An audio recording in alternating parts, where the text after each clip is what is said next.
দুর্নীতিবাজ এবং চালাকি স্বার্থান্বেষী মহল এদেরকে ক্ষমতার মসনদ থেকে সরানো না যাবে ততক্ষণ পর্যন্ত বক্তব্য রাখবো, জীবন দেব, রক্ত দেব, দেশের পরিবর্তন আসবে না। এর জন্যই আমি সকল প্রদত্ত আহ্বান জানাচ্ছি, আসেন, ইসলাম এমন এক নীতি আদর্শ, যেই নীতি আদর্শের মাধ্যমে একটা পিপিলিকার পর্যন্ত তার স্বাধীনতার নিশ্চয়তার গ্যারান্টি রয়েছে। বাংলাদেশ শতকরা 92 জনের মধ্যে মুসলমান বসবাস করে।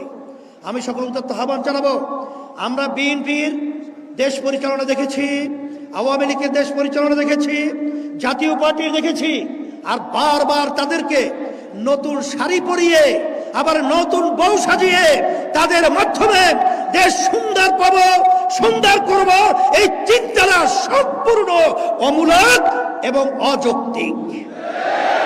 এই জন্য আসেন, আমার আব্বাজান রহমাতুল্লাহি আলাইহি বলেছিলেন, শুধু নেতা নয়, নীতিরও পরিবর্তন চাই। পীর সাহেব হুজুর চরমনাই রহমাতুল্লাহি আলাইহি।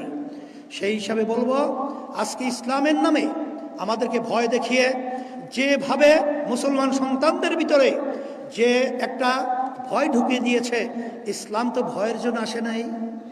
ইসলাম তো শান্তি, ইসলাম তো সবার জন্য কল্যাণ, এমনকি বিজাতিদের পর্যন্ত তার স্বাধীনতার নিশ্চয়তার কল্যাণ গ্যারান্টি রয়েছে ইসলামের মধ্যে। আর যারা ইসলামের নাম দিয়ে তারা বিভিন্ন ছল চাতুরি করে ক্ষমতায় গেলে ইসলাম অনুযায়ী দেশ পরিচালনা করবে না।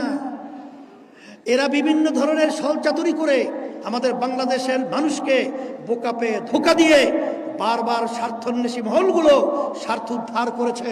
আর নয়, আর ধোঁকাবাজদেরকে নয়, আর খুনিদেরকে নয়, আর দুর্নীতিবাজদের নয়, সৎ মানুষকে, ভালো মানুষকে, ভালো নীতিকে রাষ্ট্রীয় পর্যায়ে বাস্তবায়ন করতে পারলে এদেশে আবার স্বর্ণের দেশ দেখতে পাবো।